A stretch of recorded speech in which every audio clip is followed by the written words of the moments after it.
Hello gamers, Muckluck here, and we are back with another episode of our tour through all of the DPS boon supporting classes in Guild Wars 2. Today I bring you a train wreck. This is the quickness providing Berserker, and I say quickness providing very liberally with that statement. Okay, so as always, I am going to very quickly show the build for a moment just to show I've got a basic understanding of how to play it. So here is a golem. I am going to headbutt and then stun break out of my own stun because I was an idiot. Use Arc Divider, use my heal to reset Arc Divider, use Arc Divider again, use 100 blades, but it actually does 8 hits, so I'm going to use 8 blades, then I'm going to use Arc Divider again. I'm going to throw my sword, so it's gone now. I'm going to weapon swap, I'm going to do Decapitate, and then he's still got a hit, so I'm going to Recapitate, then I'm going to throw an axe and do Decapitate, and then I'm going to throw another axe, and then I'm going to do Recapitate, and then I'm going to spin like a Beyblade, let her rip. I'm going to swap back to this. I'm going to Arc Divider, use a heal, Arc Divider, 8 blades again, and then I'm going to throw my sword again, and then I'm going to Arc Divider again, and I'm going to weapon swap back, and then this whole thing just keeps going on and on and on.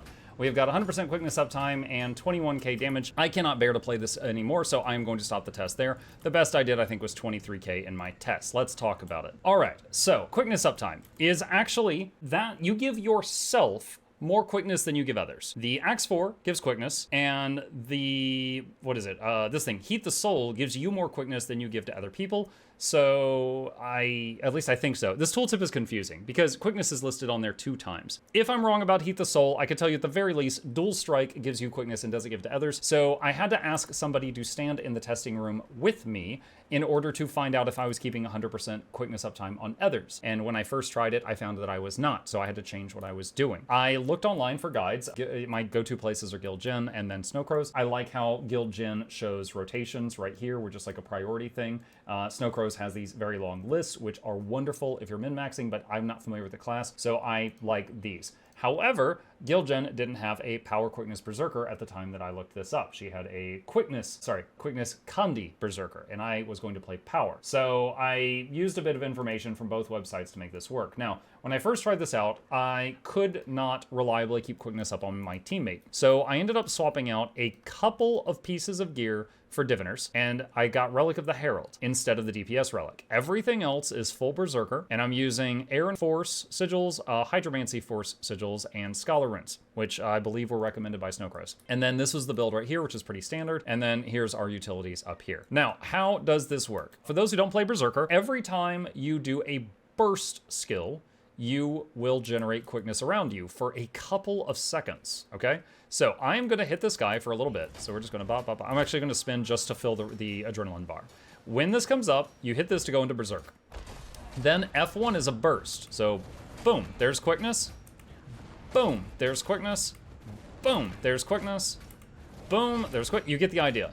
Basically, the whole thing, the goal is stay in Berserk and hit F1 as often as possible to keep quickness on your party. Now remember, each application of quickness only lasts a couple of seconds.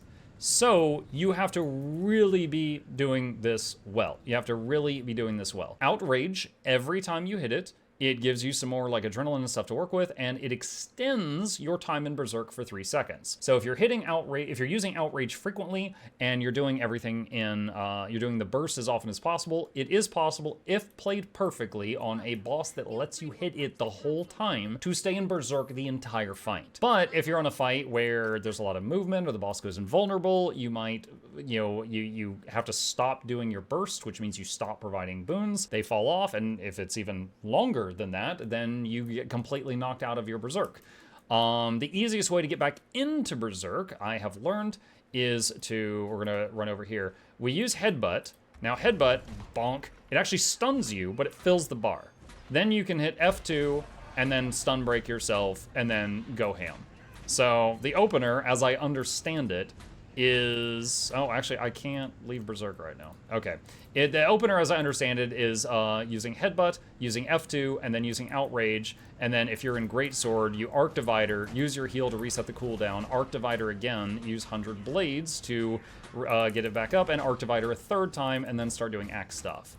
On Axe, the F1 does not have a cooldown, pretty much, so you can use it very, very, very frequently, as long as you can keep filling that bar. So you just, like, use a skill, use F1, use a skill, use F1, use a skill, use F1, use a skill, use F1.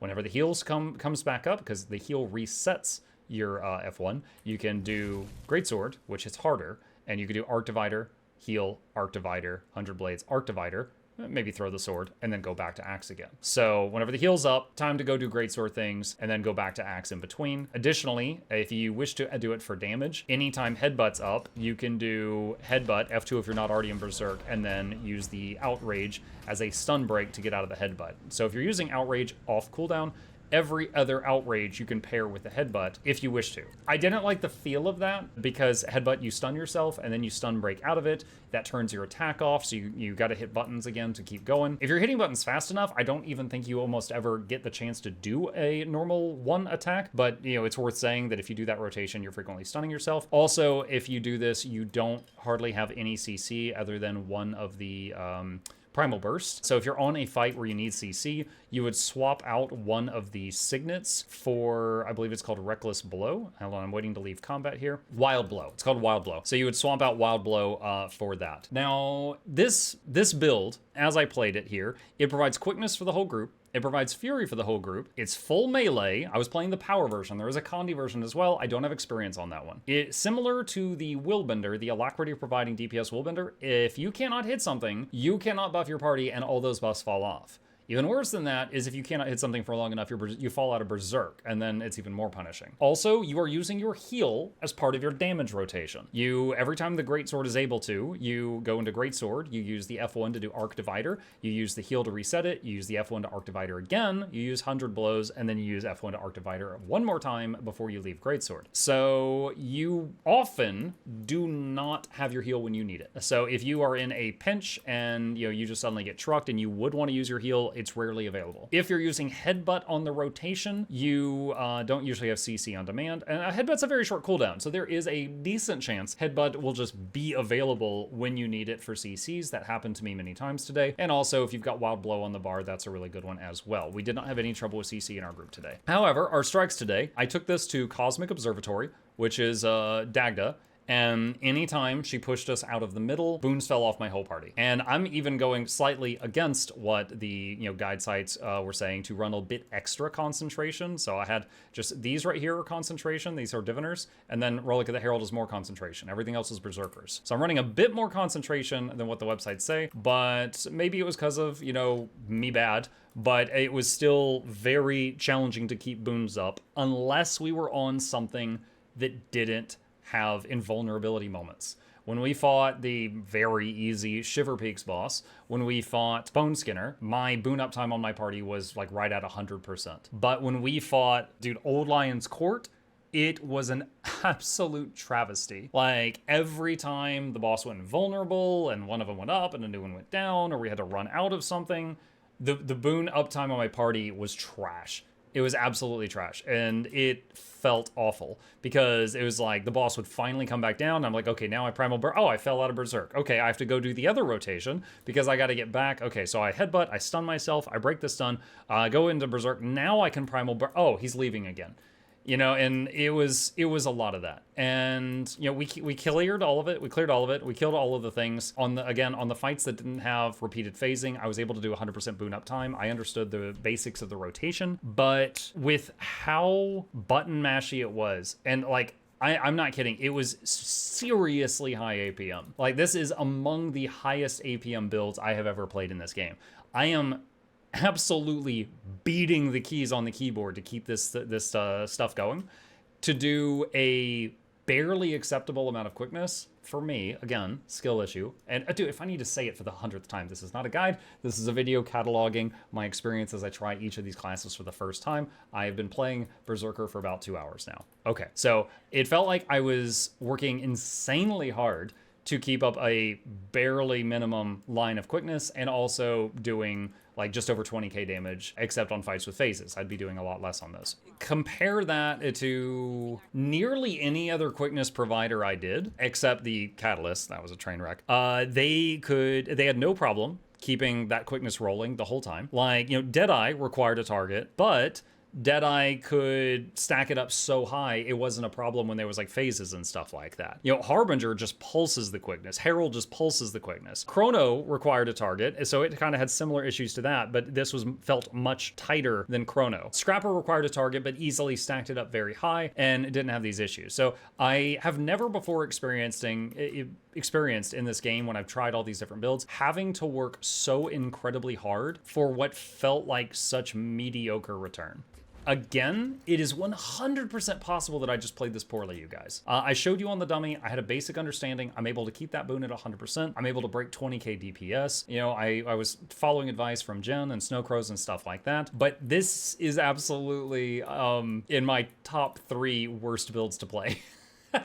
I think it's probably Quick Catalyst, followed by either Quick Berserker or Heal Alack Spectre. This was awful. Like, you know the feeling of like doing something you hate and you're watching the clock? Maybe you're in school, maybe you're exercising and you hate exercise and you're just constantly glancing at the clock. That was me on this. I've never done that before playing Guild Wars 2. I never have. I was constantly just like, I got 3 more strikes. Okay, yeah. Okay, I joined this group. Okay, I told this group I'd do 2 more strikes. I was constantly checking. I was going like a little crazy there by the end. But yeah, it's full melee. It barely keeps up the boons, at least when I played it. It does have some utility. As long as you make sure you still have 100% crit, because it's extremely reliant on 100% crit, you can swap out one of the signets to bring like the banner that brings stability, or the banner that brings Aegis for its party. If you need stability or Aegis for a fight, you could bring some of those. As long as you plan for it, the CC is adequate. If you don't plan for it, the CC is a bit lacking in just like the basic setup, unless your headbutt's off cooldown. If your headbutt is not off cooldown, then you don't have access to that. But yeah, the highest APM of any build. My hand hurts at this point. And in return, it felt worse than any other quickness provider that I have tried so far, other than Catalyst. The F1 key was crying. Dude, it was just like F1 2, F1 3, F1 4, F1 3, F1 2, weapon swap, F1 heal, F1 100 blades, F1 4, weapon swap, F1 2, F1 3, F1 4, F1 5. Yeah, it's like, honestly, I feel like if the water drinking birds, if I had one of those on the F1 key and then I was just hitting other keys every other second, it would have been a perfectly good playing Berserker. It would have been like the optimal berserking rotation. So yeah, that's it. That's my experience on it. I did it. We cleared some content. I'm very eager to put this on ice and not play this again anytime soon. If you like extreme APM, you might freaking love this. If you like keeping your hand attached to your wrist, you might want to stay away. But as always, this was my first reactions to trying this build for 2 hours. If you have any questions, problems, thoughts, concerns, or you want to tell me how I did it wrong, let me know. I'll fight you in the comments down below.